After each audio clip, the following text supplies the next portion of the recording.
you know, when I was coming up, there weren't a lot of left-handed basketball players that were famous. So I really gravitated towards Jalen Rose.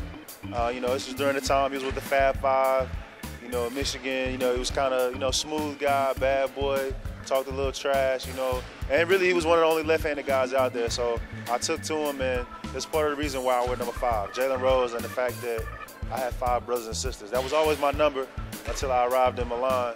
But, you know, obviously Jacopo had the number, so I couldn't take it. But that's the whole story behind, you know, my role model as a kid.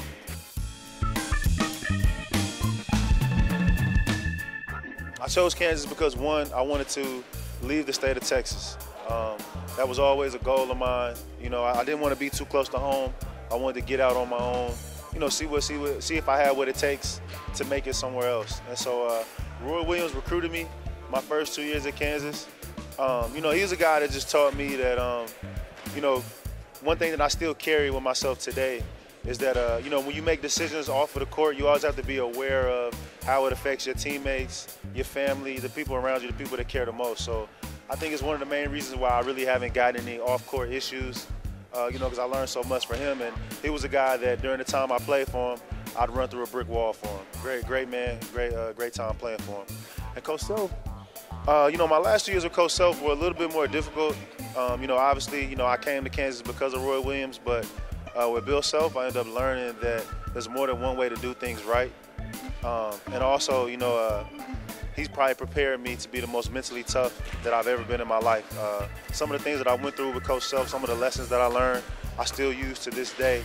You know, when things get difficult in the season or things get difficult, you know, in personal times, I'm able to, you know, go back to those things that I learned from him and apply them to my life. So both guys were very helpful, and I'm very thankful for both of them.